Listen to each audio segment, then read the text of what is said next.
charisma is, there's a person who has a kind of inner light inside of them. They're so confident that they kind of glow with that confidence, that their words are kind of revealing it, their eyes are glowing, their gestures are glowing, and they're very charismatic. It could be a Malcolm X, it could be a Marilyn Monroe, it could be a John F. Kennedy, it could be a Mick Jagger, whomever, right? We sense this incredible confidence in them, this power, and it's like an inner lantern that just makes everything glow. And we are so attracted to that. That's what charisma is. Why are we attracted to it? Because we envy people who have that kind of confidence. We wish we could have that, and we find it very compelling. We want to know them. We think that some of it perhaps will rub off on us. I know in working with 50 Cent, I wrote a book with him. This guy is very charismatic. Mm-hmm. He's extremely seductive. He's one of those men that I mentioned earlier who's like in that pantheon of great seducers, and I've seen him up front doing his seduction. Mm-hmm. So I know, I speak from experience. And he has this incredible charisma, this insane confidence. It's not in what he says, it's not in his eloquence, it's just in how he carries himself, mm-hmm. right? And it could be a little bit cocky sometimes if we've all seen from him. But man, it is so seductive, and women go crazy over things like that. And men will go crazy over that in women as well. So confidence is extremely important in the realm of seduction. You can almost not go wrong with it. Yes, you can border on being insane and grandiose. Yeah. But the feeling of that person is comfortable and confident and has that kind of inner, force, energy that's coming up from somewhere they don't know is very powerful and very compelling. So, and the lack of confidence is extremely anti-seductive. It is very. It'll probably hurt the relationship. If your partner is always lacking confidence in themselves, it doesn't make you feel attracted to them, right? Right. So what would you say if someone's been through a breakup after breakup, or even just one bad breakup, and they feel heartbroken or closed off? How can they reclaim that confidence?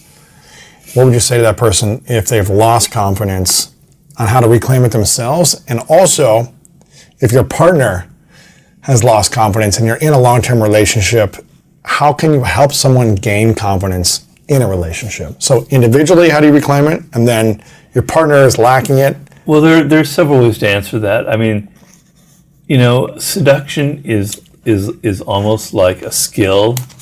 It's almost like being able to hit a baseball and bat 300. Yes. So the best thing you can do after a bad relationship is go back in the game and try and meet other women and go back in and if you fail, to have a kind of a light attitude and not care. Mm-hmm. But closing yourself off will make it harder, each time harder to get outside of yourself, right?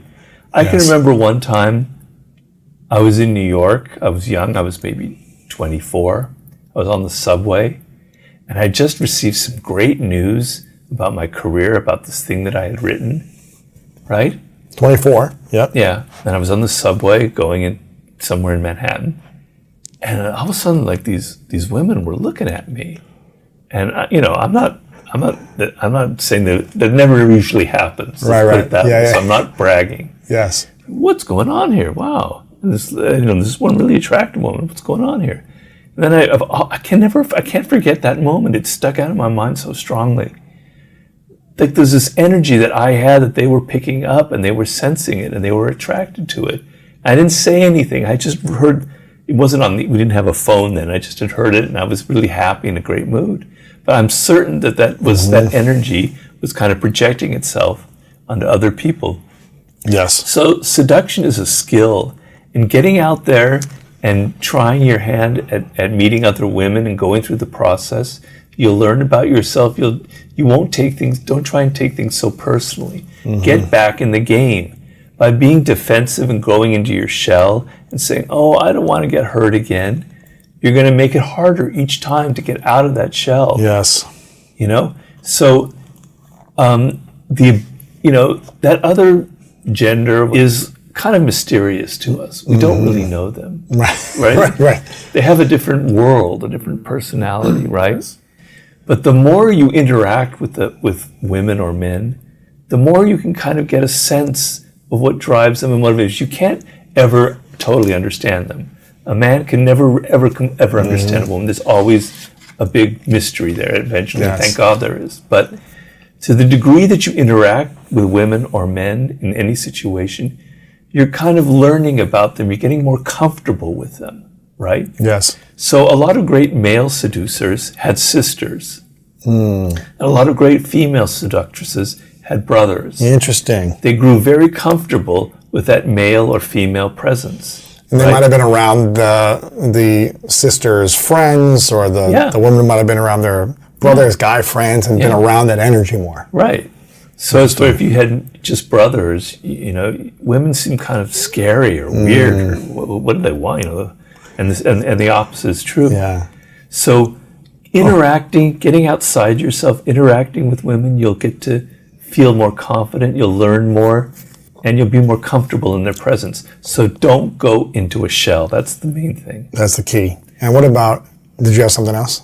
No, you had a second part. What about if your partner, you're in a relationship for 10 years and whatever reason your partner, man or woman, is lacking confidence. They're insecure, they're doubting themselves over and over. What could the other partner do to help them reclaim their confidence? Or is that not something you can do? No, you can do that. You can find what it is that they need validation about, and you can, you know, give them pep talks and make it clear to them. This is the most important thing, Louis. Make it clear to them that you still have confidence in them. You haven't lost it. Because the sense that that other person is losing faith in you and your abilities is deadly. That's big. So if you care about that person and you don't want to see them go down the drain with their insecurities, make it clear that you haven't lost faith in them and show it to them in certain ways. You know, whatever it is that they're worried about, show them that you still believe that they can accomplish something. You know, the relationship I've been in, it predates the 48 Laws of Power just barely, right? And before the 48 Laws of Power, I was a nobody. I had no money. I had no success. I was very frustrated. I was depressed. Really? I was very depressed, even bordering on suicidal. Wow. I was 37. I hadn't going anywhere. It didn't bother her. She had faith in me. She had confidence in me, right? She saw that something probably would happen. And, you know, and then it did with the 48 Laws. But, you know, I could sense that. She could sense that there was something I could do, right? So she kept boosting me about my writing and about my career. So what is it that that person is insecure about? Boost them up, make them feel like you haven't lost faith in them. And that will be almost enough in itself. What are a couple skills you wish you would have mastered earlier in life that maybe you've mastered now, or maybe you haven't yet, that you wish you would have? I wish I mastered a 3-point jump shot. Okay. 3-point jump shot.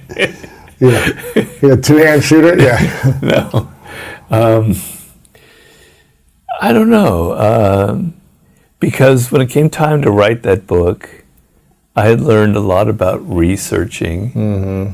You know, maybe about like marketing, because I'm not very good at that, to be honest with you. That's why I rely on people like Ryan Holiday, who know their shit, as opposed to me, who knows nothing.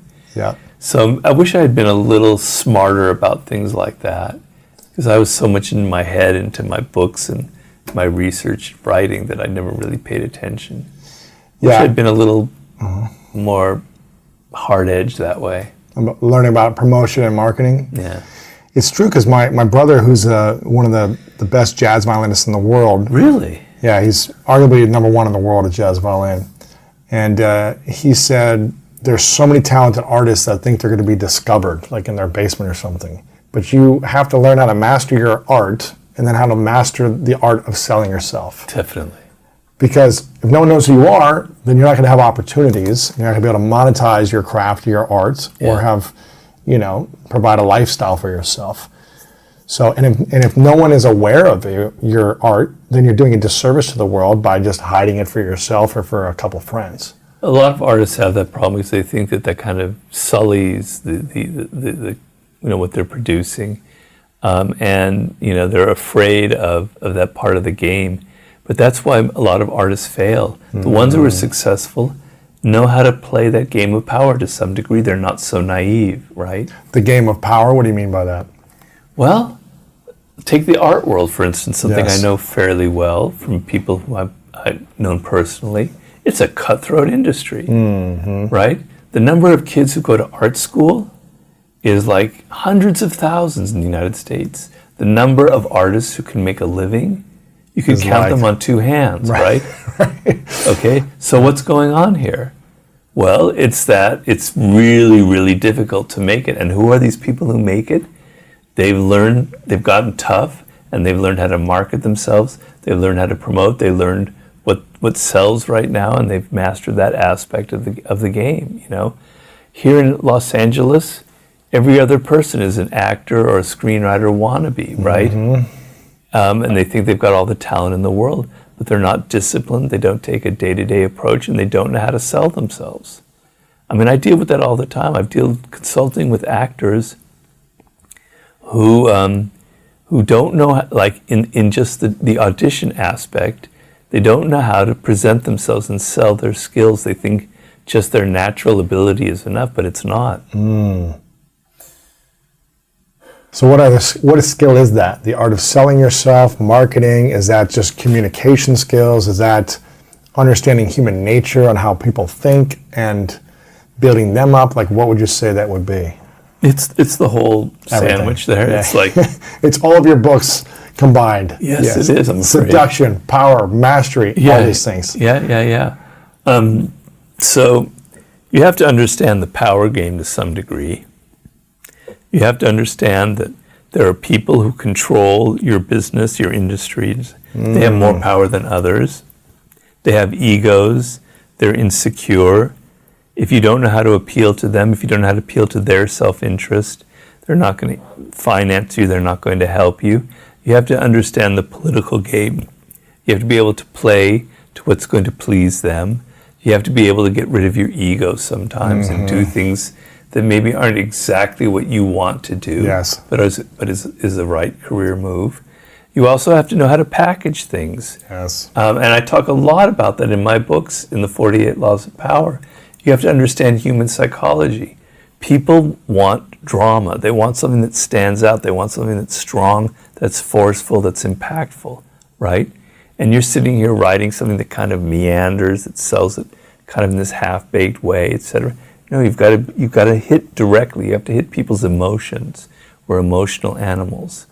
And that's sort of the key to marketing, is hitting people's emotions, not their intellect, not their ideas, right? I mean, it's the whole thing. You have to understand human nature. You have to understand psychology. You have to understand politics and egos. You got to learn a lot in life just to get, anything that's inside of you out and being semi-successful. Yeah. It's not the craft itself, it's everything else around the craft. Unfortunately, because, Steve Jobs and Wozniak, forget his first name. Yeah, Steve Wozniak. I think Wozniak was by far the more brilliant person. He was the most brilliant person with computers of his time in the late 70s, early 80s. Steve Jobs was really very weak when it came to computing and things like that. But look who made it.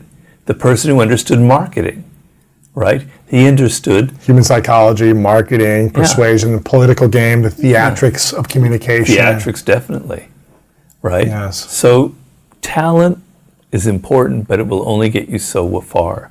There are so many talented basketball players just in the United States, but the ones who make it are not always the most talented, but they're the most disciplined of all. Absolutely. I played with so many athletes better than me on teams that weren't disciplined enough or committed enough just to do the extra effort and work to get to the next level. Right. To be on the field, to stay on the field, to get thrown the ball to get the tryouts or whatever it was to the next level. And I would just say that I had more commitment than a lot of people that were better than me. And I just remember being like, man, there's guys in the pickup games in basketball who were freaks that could have played, but they just didn't lack the discipline and the consistency or the attitude. And so they get kicked off the team because they just had a bad attitude. Right. So we got to learn all these other things for sure. What do you think is the skill that a lot of people master that's actually wasting their time? Never really thought of that.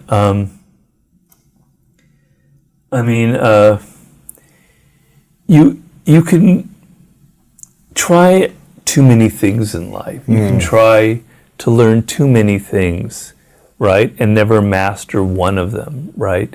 So the temptation in our culture is, with all the access to information, all the things going on in the media, to think that I'm going to start picking up the guitar now, and then I'm also going to learn this, and I'm going to learn that.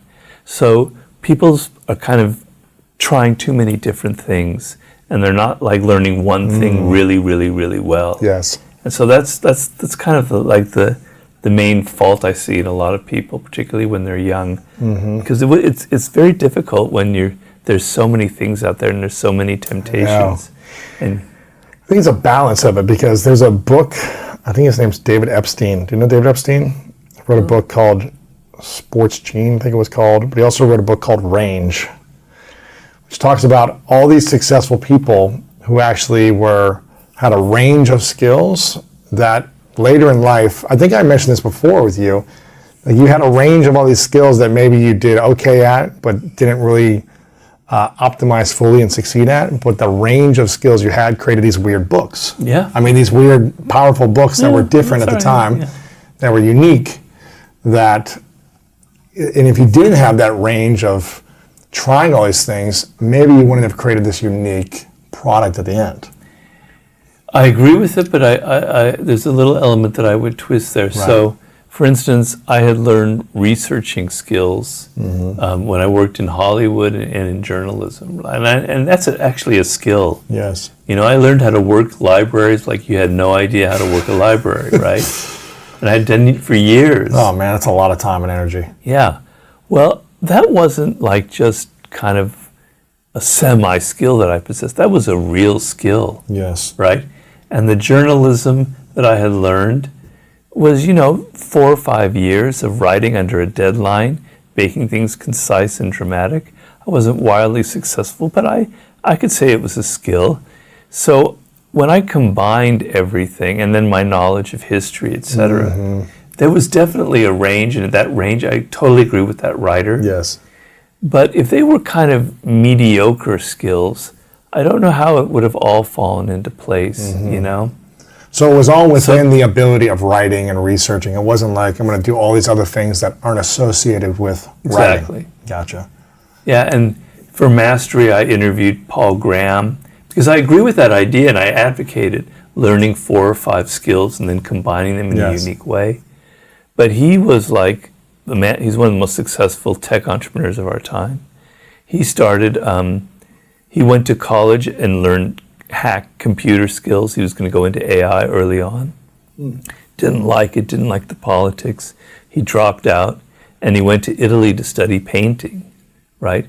And he studied painting for several years and became really good at it, and really good at design, etc. Then he came back to New York, and he heard an ad on the radio for Netscape and how the future of the internet was selling products on the internet, which no one had ever done before.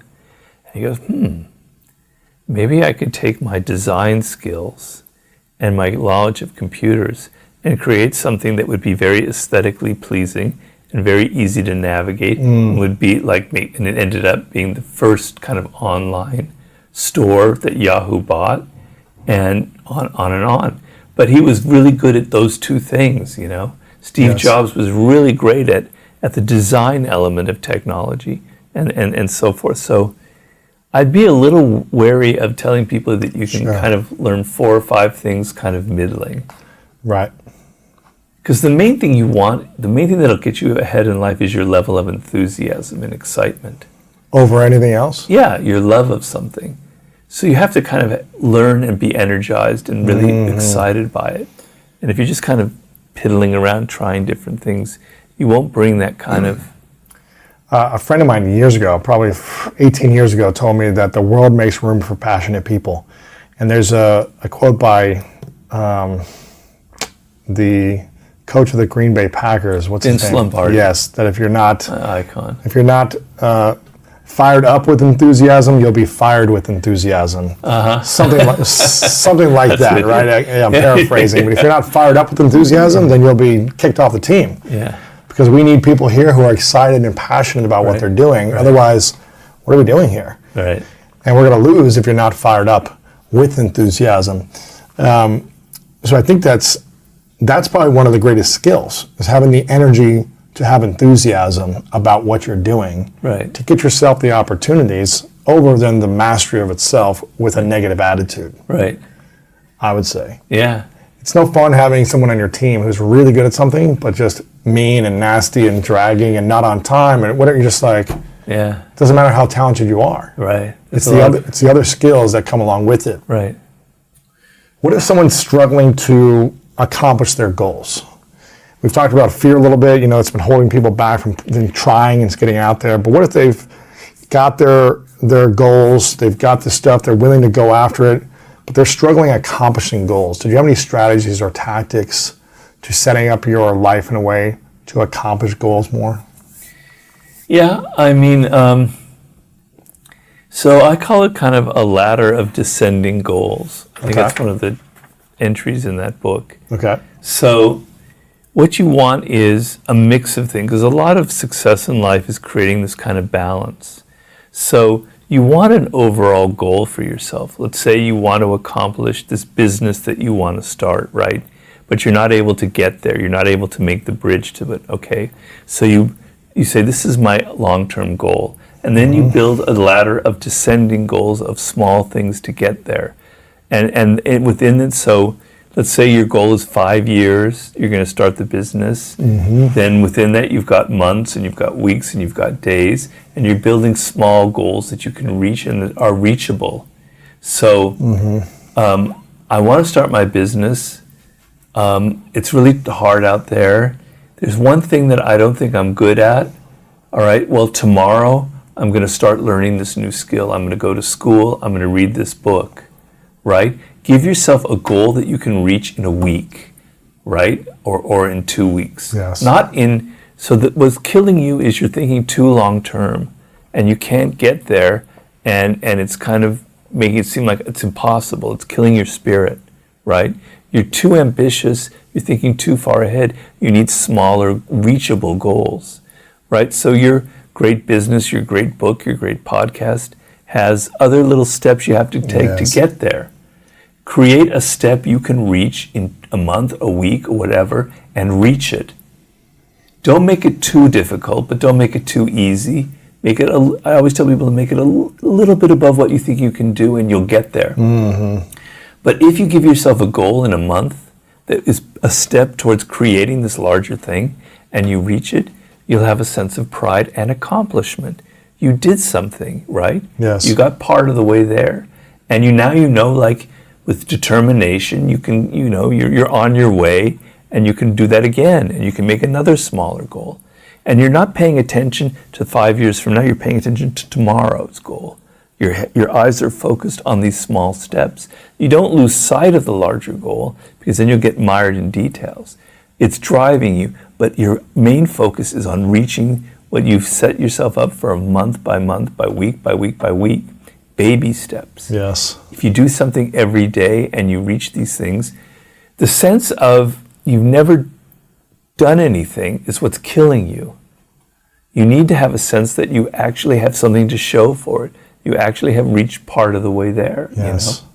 And believe me, when I start a book, it's like, my God, I can't, how am I going to make it? Well, I start off simply, and I go from simple goals, and I have a process I go through, and I don't worry about 3 years down the road. I worry about what I'm going to do tomorrow. Do you think anger, resentment, frustration is a greater power to create over love? Or if we came from a place of love, could it be that much more powerful, our creation? Well, that's a great question, and it really depends on who you are. Sometimes those dark energies have more kind of power behind them. They impel you. They do. And love it just kind of love doesn't necessarily make you want to write a book, although it can. But for me personally, I'm speaking from personal experience, it wasn't love that made me want to write a book. It was anger and bitterness, right? I'll show you. Yeah. Yeah, I'll show you mentality. Whereas, I love this, I love that. That's not going to... And the reason why that happens is people in our day-to-day life are so repressed. We have to be so politically correct. Yeah. We have to be so pleasant and smiling, etc., that when your work expresses anger or expresses pain, people love it. They're drawn to it because finally someone's expressing what I'm feeling, but no one else is talking about, right? That's powerful, yeah. Yeah. The person that I think a lot about in the dark side is Kobe Bryant, and I was going to talk to him about it if I could have, because he confessed this. He had a lot of dark energy. He had a lot of anger, and he was so competitive. He wanted to crush you on the basketball court, and he spoke of it in those terms. It wasn't like a friendly little basketball game. This was war. But like Michael Jordan, he channeled this energy into being a good teammate and to just defeating the other team, working as a good player, a colleague with his teammates. But he learned to channel it. Early on, it kind of destroyed him a little bit. It kind of ruined his relationship with Shaq in a way. But then he learned that anger, etc., was the source of his power. It's kind of like Star Wars and Jedi type thing, and how you use that dark energy and transform it into something positive. Do you think there's a basketball player or an athlete or someone who could not have dark energy and anger? Could have love. Who could be just like, I'm just grateful for my family, my wife, my kids, like my health, and I'm just going to go out and channel my gifts to serve, to inspire, because I love the sport. Do you think there's... No. No, you think anger is the way. It's like learning to channel anger and a competitiveness and ambition and the desire to win, is a very powerful motivating factor. Very powerful. Maybe if you're an ice skater or in a sport like that where you're working in pairs and something, dancing or you don't maybe want to have that kind of issue. I can get that, but like football or basketball or even baseball, I don't think so. And all the greats that I've studied all have pretty much a very similar profile. And there have been examples of players who don't have that drive, who are more kind of into being friendly and nice and loving, and they don't go nearly as far. I'm afraid to say it. The greatest players, LeBron James, is probably the greatest player now. You're from Cleveland, right? I'm from Columbus, but Ohio. Ohio, it's all the same. We're Ohio, yeah. Are you a Laker fan? I'm a Laker fan now because of LeBron. Okay. I'm a LeBron fan. Okay. Well, me too now. Yeah. But that guy is driven. Driven. Right? You can see it in his face. He doesn't want to lose. He's not going out there with love in his heart. I mean, he's a very generous person. He's a very loving person outside basketball. But on the court, no, I don't think so. He's an animal. Yeah, he's an animal on the court. It's interesting because I was very anger-driven from my teens to my 20s. Maybe a little bit in my early 30s. I was driven by anger to compete, to be the best, to win. But it always left me achieving and accomplishing and kind of proving people wrong, but it always left me feeling like still unfulfilled inside. How can someone be driven by anger or frustration, bitterness, and achieve and feel peace at the same time? Is that possible? Yeah, because that's not the goal in it is not like beating other people and humiliating them. That's the dark side, and that's giving into the dark side. The goal is to be the best at your sport, to win a championship, and then to give back to the community, to make a lot of money, and then donate a lot of it, or become, like LeBron has done with the schools in Ohio, etc. To be a good role model. But when you reach the top, you have that luxury. And so it's more like, what are you doing this for? So when I had my 48 Laws of Power, I'm sorry to talk always about myself, which is kind of the narcissist in me here. It's all good. I admit it. It wasn't about making fun of all those Hollywood executives who I disliked. Then it wouldn't have been the book that it was. It was, I want to help people. I want to use my energy, my frustrations, to show people that they don't have to suffer the way I suffer, other people suffer in the work world. These are the laws of power. You don't have to be so naive. You can understand that you don't need to never outshine the master. So I was able to put my energy in there and get some of my yayas out in doing it, but for a higher purpose, to help people. Right. I think that's the difference, right? Yeah. And so I tell people, you feel anger, but there's a lot of injustice in this world, particularly nowadays, right? A lot of things are just wrong in this world today. And if I were young, my anger would be exploding because there's so much that's wrong. Channel it into a worthy cause, into justice, into leading some kind of movement. That's a brilliant way to take your dark energy and metamorphose it into something really positive. Yeah. Believe it or not, because in my last book, Martin Luther King was one of my heroes that I wrote about. He had some of those frustrations and some of that anger. He grew up in Atlanta where there wasn't as much racism because he was in a relatively good neighborhood. His father was a preacher. He saw racism, but he was a little bit shielded from it.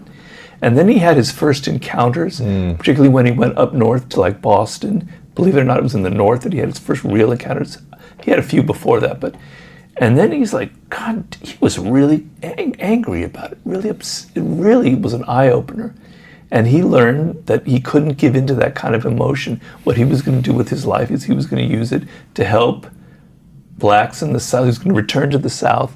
His path, he thought, was to stay in Boston, New England, because it was like cushy, etc. But then he realized, no, I've got to take all this bitterness that I feel and I've got to go back to the South at the risk of my own life and help my people, So working for a cause is probably the best way you can channel some of that dark energy.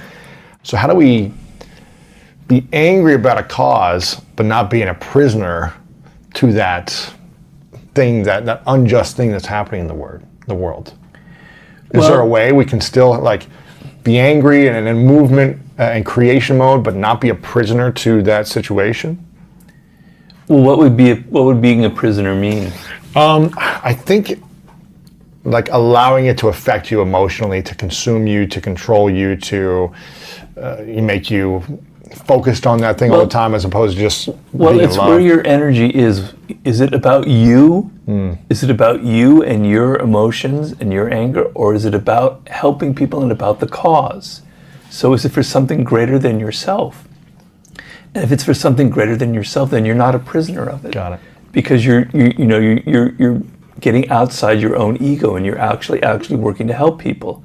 Okay? But I can tell you, a lot of social movements and revolutions, if you want to call it, or reform movements, they peter out because they lose energy. They lose a drive. The initial impetus sort of isn't quite there.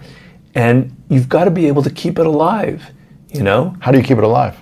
Because you feel nothing has changed. The injustice is there. I mean, look at someone like Martin Luther King, what he had to put up with constantly. Constant failures, constant rejection. He dealt with so much envy, it was insane. Even people within the movement were constantly belittling and criticizing him. But he kept his eyes focused on the greater prize, the ultimate goal, which is what you want to focus on. But you have to use that energy or it's going to peter out, because life will wear you away. You'll get older, you relax, you don't want to have to spend so much time doing this. And you get soft and the energy dries up. And you need that energy. Every time I write a book, I'm starting from ground zero and I'm going, okay, Robert, what's going to motivate you? What's something that really irritates you and it makes you angry and pissed off, right? Yeah. Okay, because now feeling that, you're going to get over that mountain of writing the book, and you're going to feel, every time you write a chapter, you're going to feel that emotional kind of thing in your gut, and you're going to express it.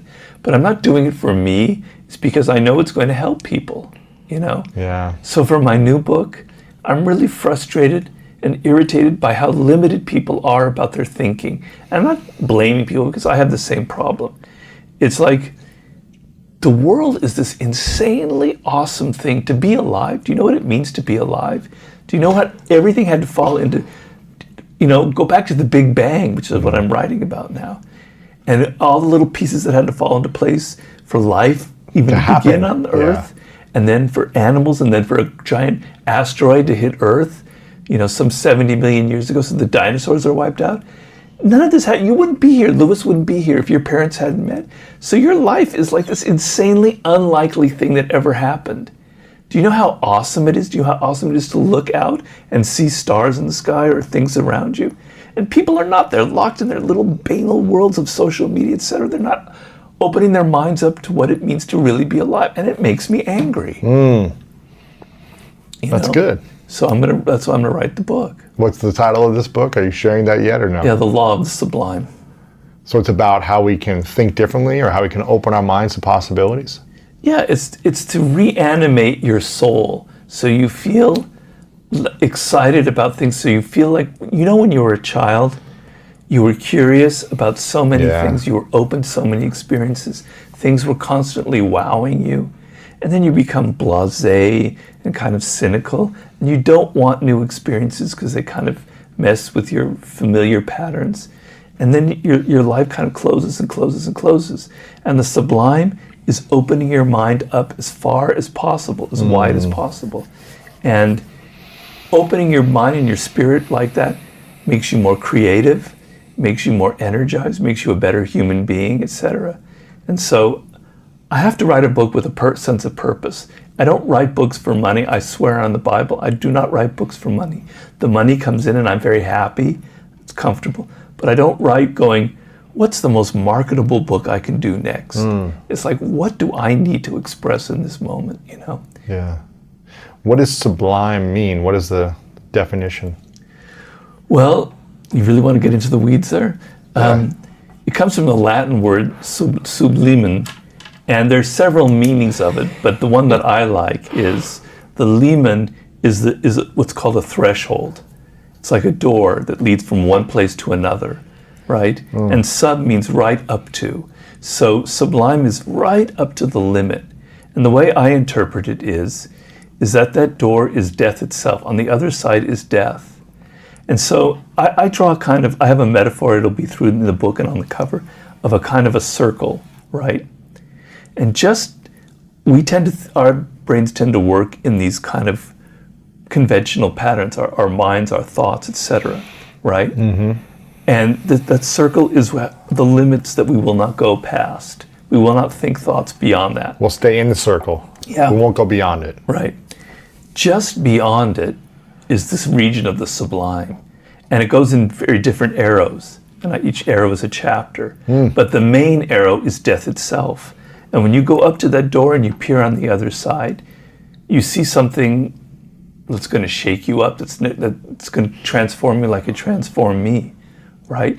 You're going to realize how short your life is, how weird it is to be alive, the possibilities of what it means to actually die. Near-death experiences are pretty awesome, amazing things. People have had near-death experiences and they've been completely enlightened by them, right? And so that's the ultimate sublime experience, is going up to that threshold of death itself. But there are other experiences that I'm going to be talking about as well. I'm excited about that. That'll be fun. That'll be fun. What about I think you mentioned in the laws of human nature, the first one, confront your dark side. What about the one you're thinking about more now that connects to you? Well, obviously, the chapter on death. Not so much now, but right after my stroke, because that was the last chapter, chapter 18. I finished it pretty much in May of 2018, and I poured a lot of energy into it because I kind of think a lot about mortality, etc. And I really thought, and I did research, and I put a lot into it. And then 2.5 months later, it happens. After the book came out. After I finished writing it. After you finished writing, the book hadn't come out yet, gotcha. Like, what is the irony there? The gods are somehow like messing with me, right? Yeah. Because the fact that the stroke happened was like a series of chains of events that were pretty unlikely. So it was almost like fated to happen, right? And so I had to reassess all right, Robert, you wrote that. Is that really true? Is it really true that it alters how we look at other people? Yeah, it does. You were true. But what happened was the chapter was written from an intellectual position, and the experience was not intellectual, it was very real.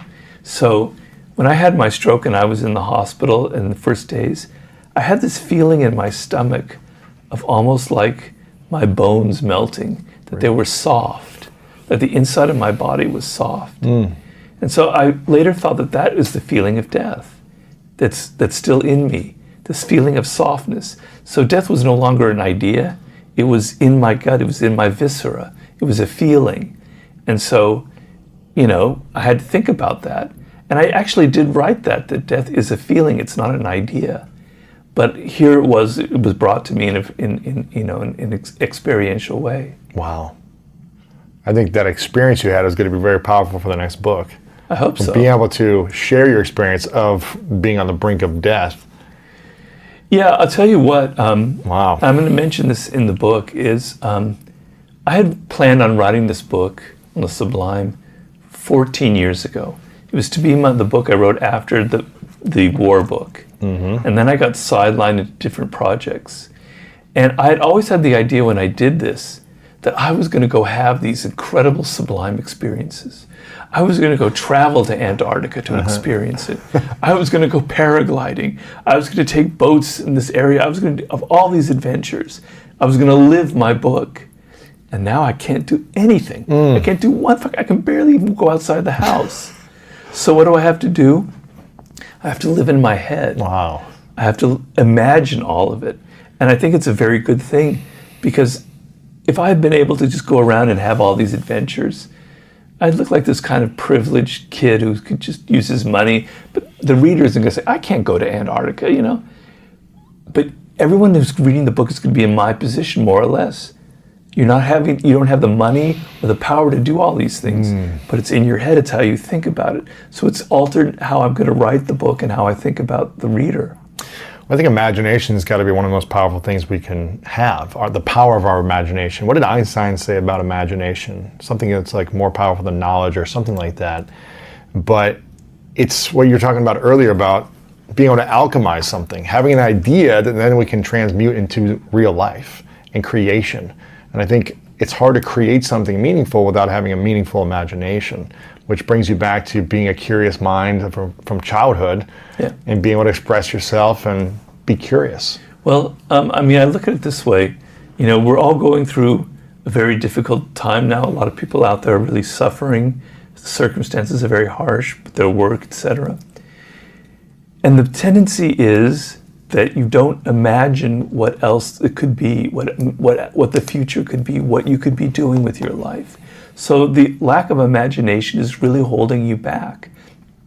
So the idea that I want to plant in people's brain with my next book and in general is things don't have to be the way they are. Because you're in this situation in the present doesn't mean it has to be that way in 2 months or a year from now. There are other possibilities. Try and imagine a different path for your life in a year, or what that could be like. Try and imagine a different relationship you can be in if you're stuck in something.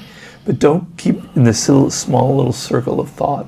So imagination is extremely powerful and extremely important, You mentioned Martin Luther King as someone you're really inspired by from the past. Who are the top 2 people that you've researched or written about in any of your books that you really connect with the most as an inspirational leader from the past or a human being? Well, this person is a little bit more on the devilish side, because I have to, not act like I'm this Mother Teresa here. And that would be Machiavelli. Machiavelli was the inspiration for the 48 Laws, somebody I've always loved, because he's such a realist. He explains this is not how life should be, this is how life is. This is how people are. This is what the world is like. And when I was 16 when I first read The Prince, I was like, wow. I didn't really understand the book, but I go, wow, this is powerful. This is really talking to me. This is really saying what it's like with my friends in high school, etc. I could relate to his honesty, because so many people are so dishonest. And I love him because he's a man of the Renaissance. People don't understand this about him.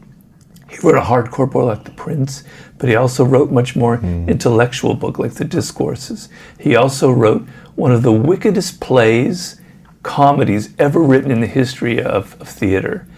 A play so sacrilegious that it shocked everyone at the time, and people still. And it's a very funny play called Mandragola. He was like a poet. He was a great seducer of women, even though he was physically ugly. He was like a really weird guy. He was interesting, and I loved his stories, right? So he'd be one. And the other one would be from Master, was Leonardo da Vinci. I mean, these are from the same period. In fact, they probably crossed each other's path. But da Vinci, you know, he was like not human. He thought on a level that was so superior, that was so almost godlike, that it fascinated me, you know? There's a theme that I have in my new book, people who are so far ahead of their time that it's uncanny. And I have examples in history of this. People who are 1,500 years ahead of their time. How can that be? You know, is it just coincidence or what is it? And I'm fascinated by it. Well, he was doing drawings of military tanks, of flying planes, of, you know, all kinds of elaborate technological devices that some have never even been invented, you know. And where did this come from? He was also like one of the first people in history who observed nature just for itself.